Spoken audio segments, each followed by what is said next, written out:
Ayan guys, mabuti na lang may nadaan kaming sapa. Nakakuha kami ng tubig. Kagabi natulog ako na uhaw guys. Paano? Wala kaming tubig. Pinakatubig namin is yung nakukuha lang namin sa blueberries. At ngayon, backlog ano pa? Ngayon, alas 7 ng umaga. Yeah, naglalakad na kami. Nagising kami ng alas 5. Natulog ng alauna. At naglakad na. Dahil napakaraming migmig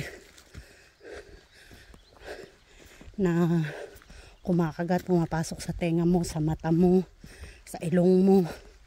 Grabe, doon sa anuhan namin ng tinulugan namin. Kaya alas 5 pa lang lumargo na kami ng asawa ko. At ito guys, ang pinakaano pa nun, wala kaming tubig. So dapat marunong ka at hindi ka aarte-arte kapag nasa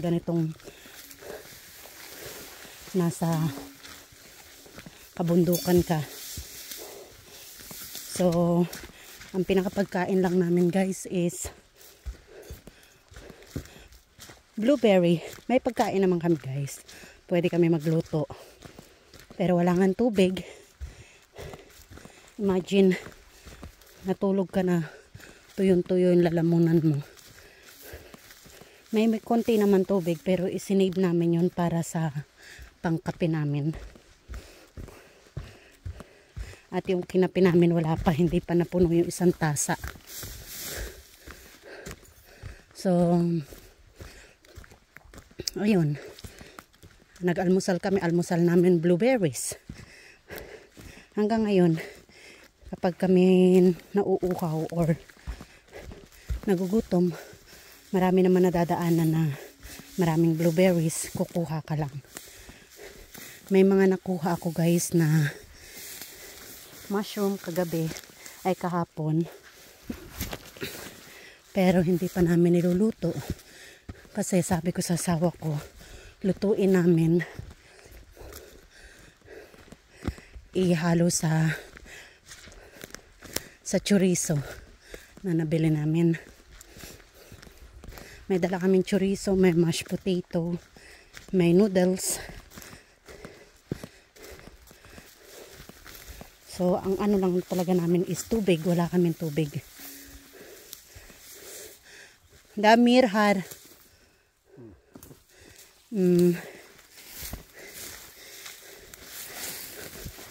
So ayan guys.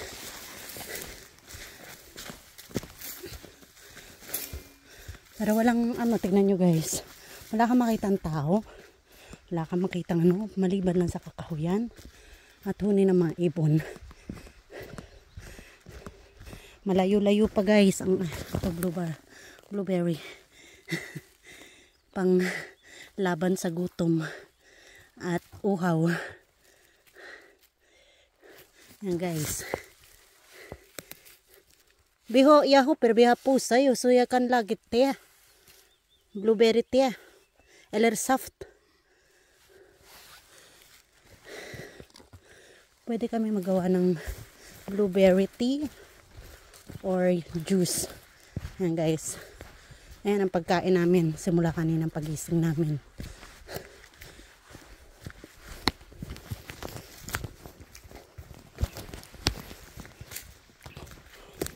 Ang tamis. Napakarami ng blueberry. Tingnan nyo lang guys. Buong paligid puro blueberries.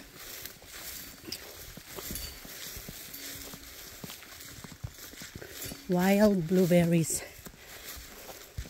Pero parang umaan na naman yung ano ko, acid ko. Kasi sa dami ng nakain ko ng blueberries. Hindi rin maganda kung may acid ka.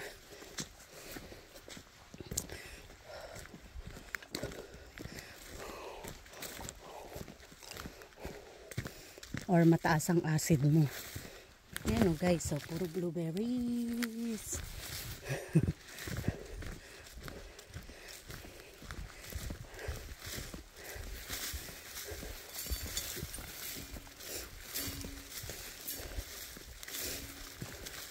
Tatlong araw nga pala kami guys maglalakad. Pangalawang araw na namin to. Galing Sweden hanggang dito sa Norway.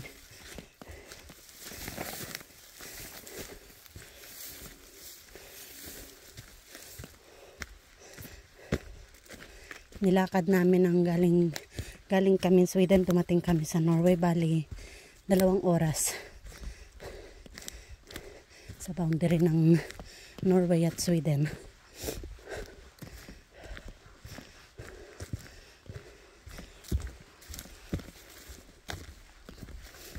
Guys, nagtaka asawa ko dahil hindi daw ako nagrereklamo na hindi ka daw katulad ka hapon. Hindi talaga ako nagreklamo kasi kahit naman magreklamo ka guys, walang magagawa kasi nga nandito tayo sa kabundukan o kakahuyan.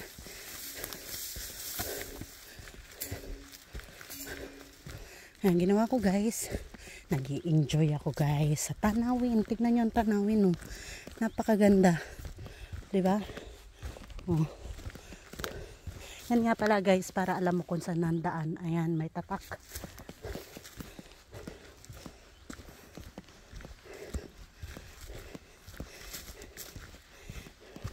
Wala kayo bang makikita kundi puno. Wala kayo bang maririnig kundi huni ng ibon. Siyempre, boses ng asawa ko.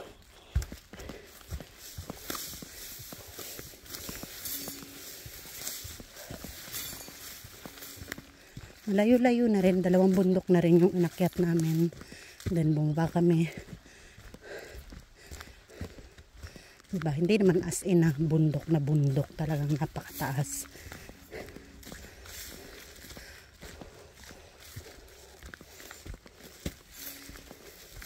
Tsaka dito guys, kapag pupunta ka sa kakahuyan, dapat may dala kang plastic. Lalagyan mo ng basura mo.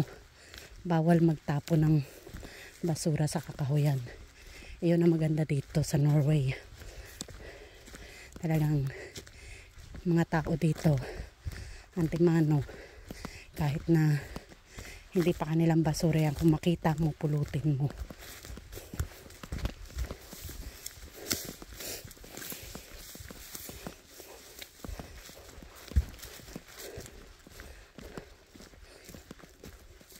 Ayan siya guys.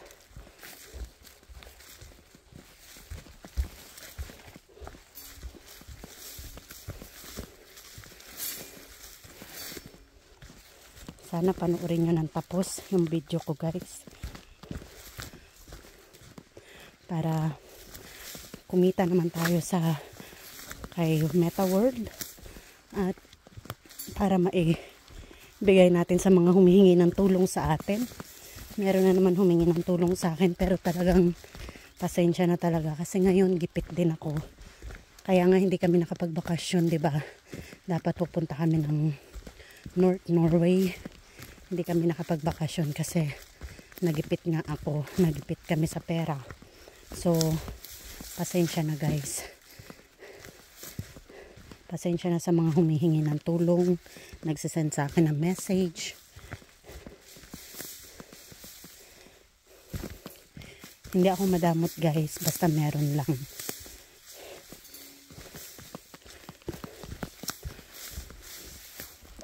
Pero sa ngayon guys, tulad ng sinabi ko, gipit talaga ako. At ayoko naman na yung natitira ko para sa pamilya ko, ibigay ko pa sa inyo, sa mga nanghihingi.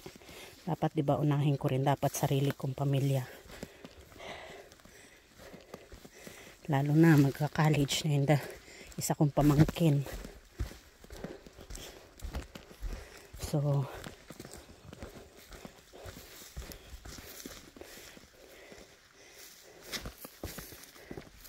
gipit talaga.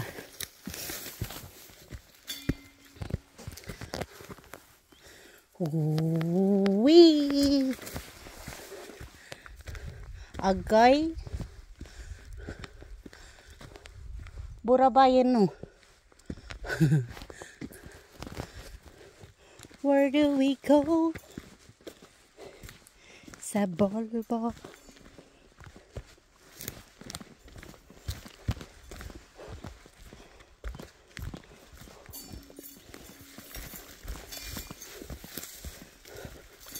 Ayan. Kaya pagpasensya nyo na guys ang inyong kapatid na adventurer. Ophelia the Adventurer. Kasi gipit din ako guys ngayon. Sana naman maunawaan nyo. Huwag kayong magalit sa akin kung hindi ko natutugunan yung mga paghingi nyo ng tulong. Kasi nga gipit din ako.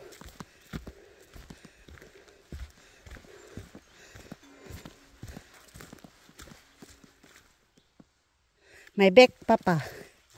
Bek. Sa mga maliliit lang na sapa kami guys kumuha ng tubig. At hindi naman siya delikadong inumin. Pero ang kulay niya hindi maganda. Ako yung taga-tikim ng tubig. Kung pwede ba inumin. Kasi ayokong mag-ano yung tiyan ng asawa ko. Magloko.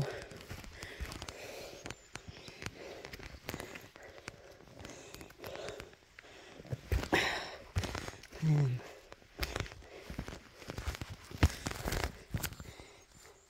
Ayan guys, limunan natin yung sintas ng sapatos natin.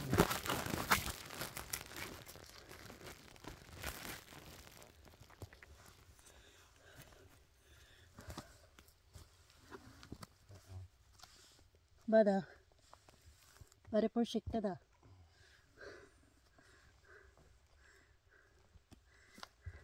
Basang-basa yung sapatos ko.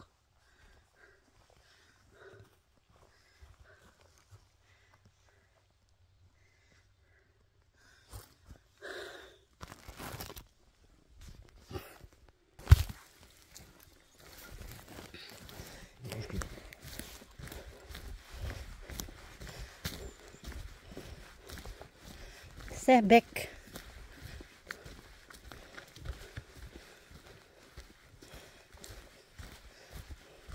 Sapa.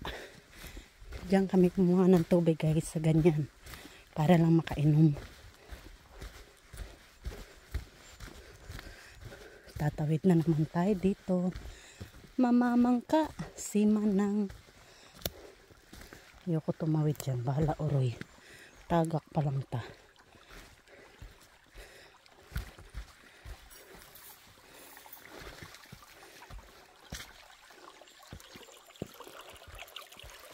Numubari por sikte pahada aglat.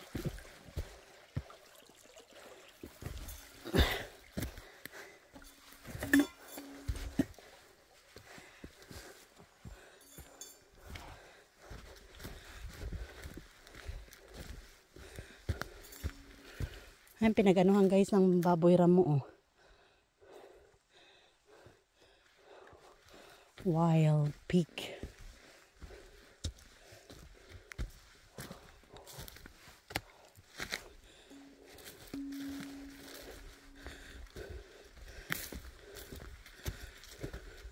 Agoy, akyat na naman. Ay, akyat na naman tayo ng bundok guys. Sakit na ng tuhod ng lola nyo.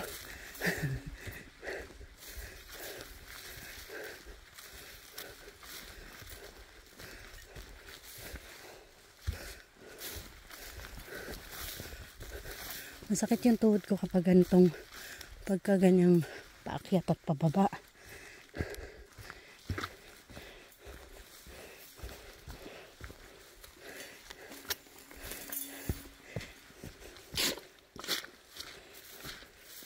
Yung sapatos ko basang-basa na. Buti na lang waterproof siya. Hindi nababasa yung paa ko.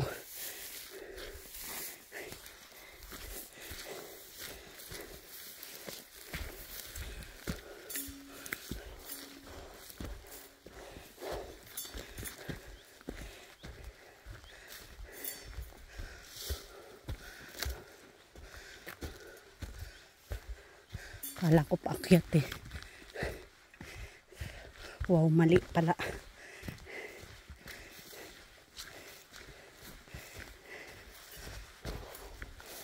Ayan guys.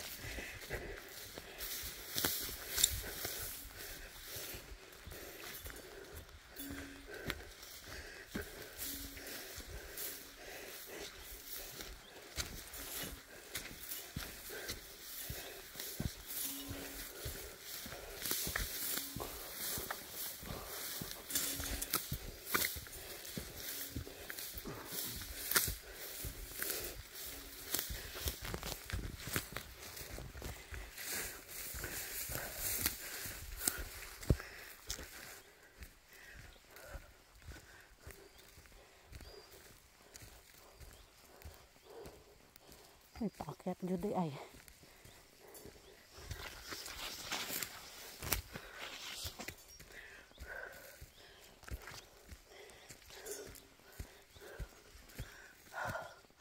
Hangus na day.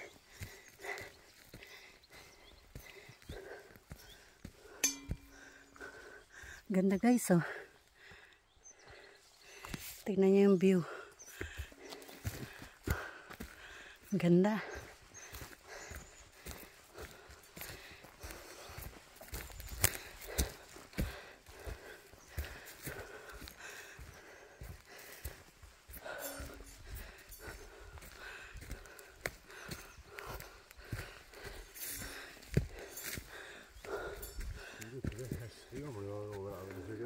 Hæ? De brukte vel hest i gamle dager. Jeg tror det.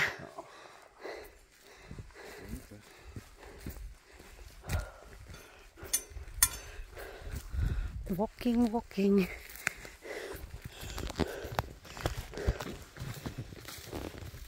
Naririnig yung hingal ko. Anong oras na, Papa? Anong oras na?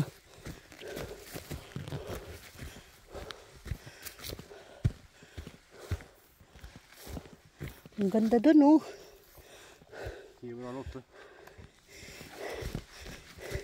10 minutes.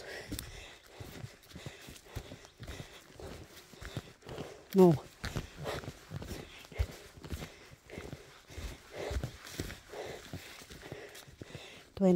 Ten minutes to 8.